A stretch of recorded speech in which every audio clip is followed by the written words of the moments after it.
Alright guys, I'm back once again. We're going to take a look at the NFC playoff picture this time. Not as in-depth for this one. NFC is a little more clear than the AFC. Looking at the NFC East, you got the Giants and the Desperados. Giants 7-5, Desperados 6-6. Cowboys 5-7. I don't think they're really a factor. They had been playing that much, and the Eagles have been out of it for a little while. Alright, so let's take a look at the Giants' remaining schedule here. And as soon as we get it pulled up, we'll tell you what they got. Alright, so the Giants are going to finish, they've got the Eagles this week. That's probably a win. Then they got the Broncos. That's a big game for both teams there. And then they got the Buccaneers, who have their own race that we'll get to in a second. And they finish with the Cowboys. So you figure they're going to get 2 wins at least out of that. Broncos and the Bucs are really big games for the Giants if they want to get in the playoffs this year. So you can figure they're at least at 9 wins.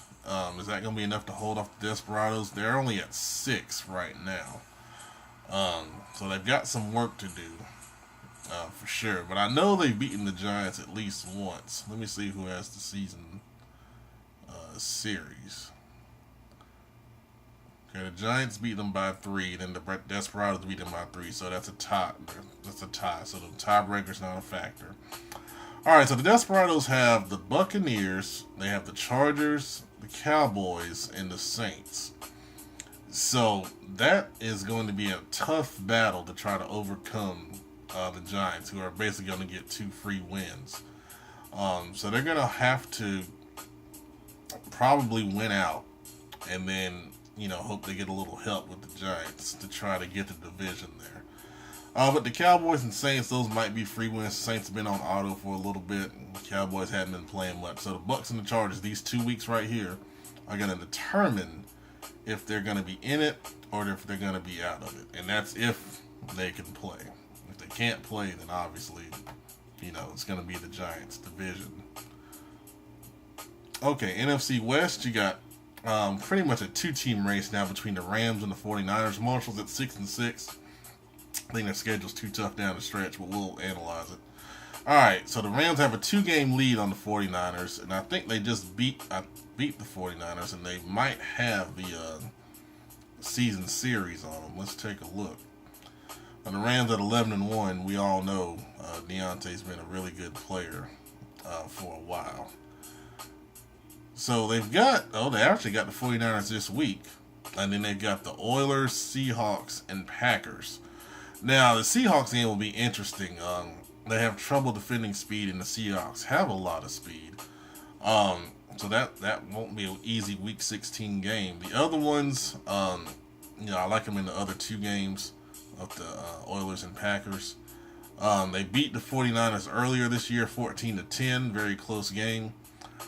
So if the 49ers can win, that will definitely go a long way in helping them try to get the division. That'll reduce the lead down from 2 games to 1 and ensure a tie within the season series.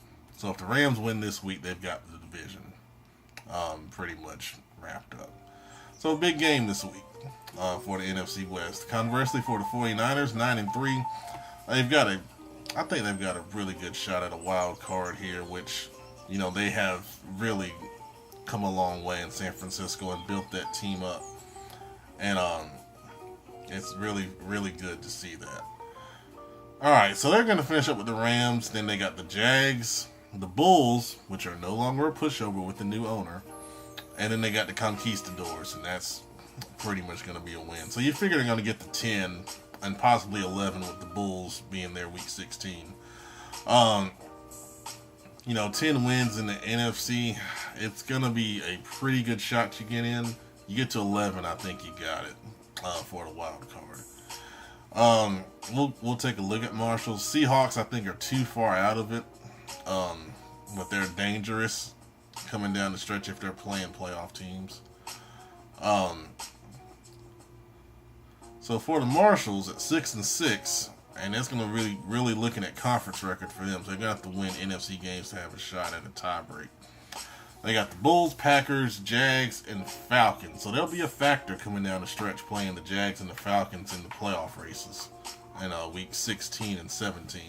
I think if they get the Bulls, if they get the Bulls and the Packers, that gets them to 8 and 6, and then they've got a shot. You know, all you want is a shot. And those last two games will not be easy, but if they're able to do it and get to 10 and run the table, then you know you got something there.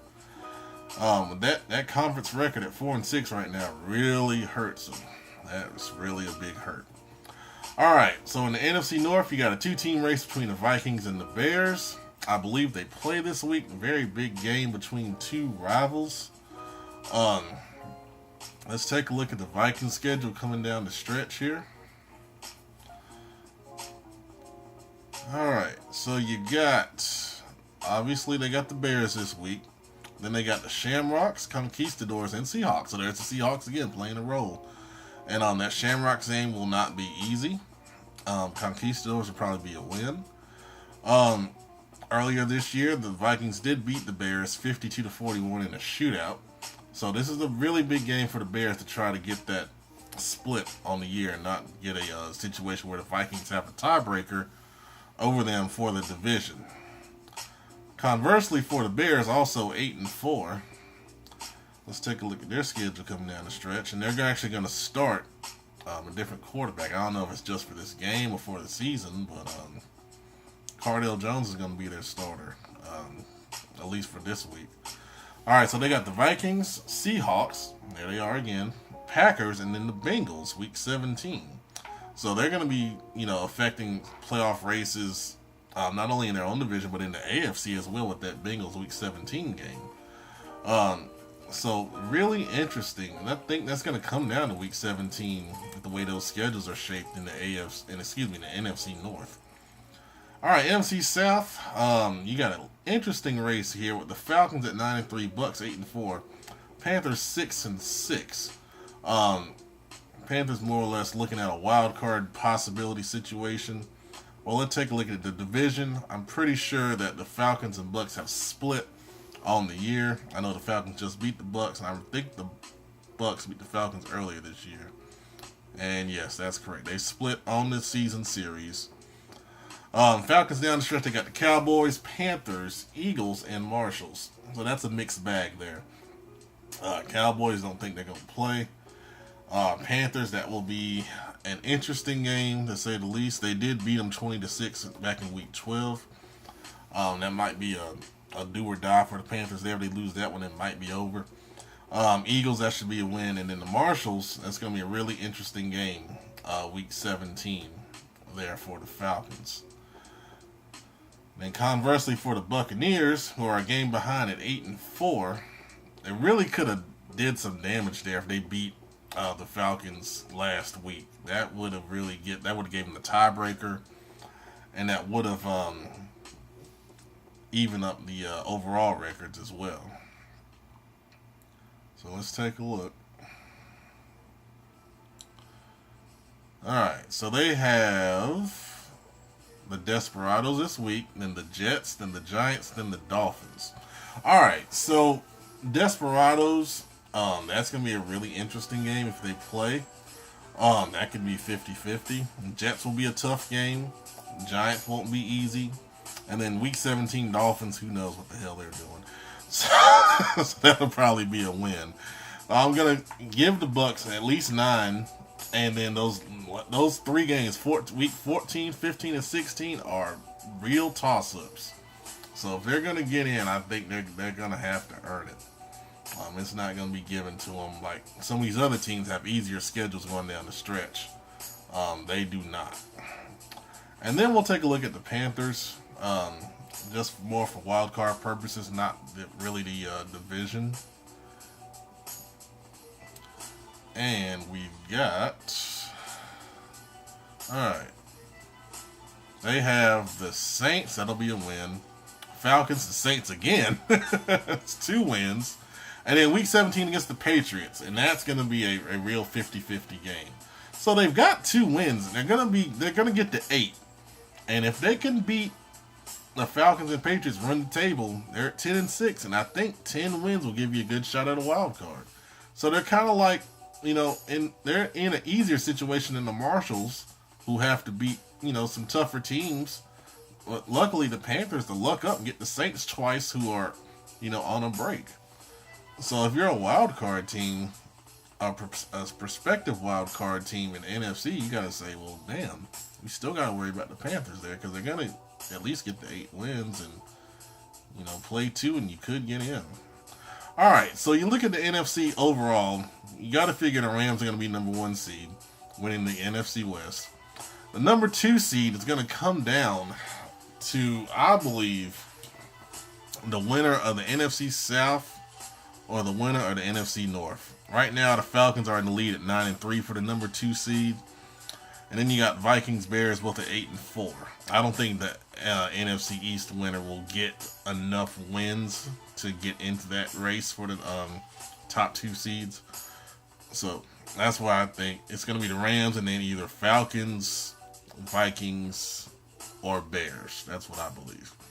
All right, so then your number 3 seed is going to be one of those teams that don't get the number 2. That's a division winner. So that's the NFC North winner. Or the NFC South winner, whoever doesn't get the second bye. And then the number 4 seed, I believe, will be the NFC East winner. Right now, the Giants are in the lead for that. And given the Desperados schedule, I like the Giants to get that number 4 seed. And that's going to be like them a dangerous opponent there in the first and second rounds if they get by the first round. All right, and then in the wild card. Oh, my gosh. All right. So right now, you got the 49ers at 9-3, the Bucks at 8-4. Those are your 2 wild cards. And then you got the Bears sitting there at 8-4. 49ers and Bucks are the leaders for the wild card because of their conference records. They're both at 7-3. The Bears have a 5-4 conference record. And then you go down the line a little bit. You got a couple 6-6 teams, Desperados and Marshals, both 4 conference wins. Panthers 6-6 have 5 conference wins. And then you got the Panthers going to get 2 more conference wins over the Saints. So you got to like the Panthers behind the 49ers, Bucks, and Bears. And they'll chase for those wild card spots. So, the Panthers are not out of it. I think those are the guys to watch in the wild card if you're above them. Tampa Bay, you really got to earn your way in. San Francisco, I think, is in a pretty good spot, but they got to keep on winning. The conference records really help, guys. They really help. Those are your tiebreakers when it comes down to wild cards. Desperados, they got to win the division with only 4 wins in the conference and 6-6 overall. Marshall, same thing, 6-6 overall, 4 conference wins, gonna be really tough. Both of those teams have got to look to run the table to try to get in the playoffs and then try to get some help down the line. So that's what we're looking at in the NFC, guys.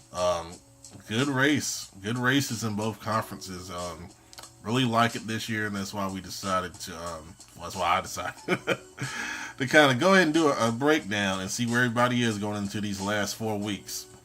All right, so you know what you got to do. You know where everybody else stands. You know your schedules. All right, good luck. Thanks for watching.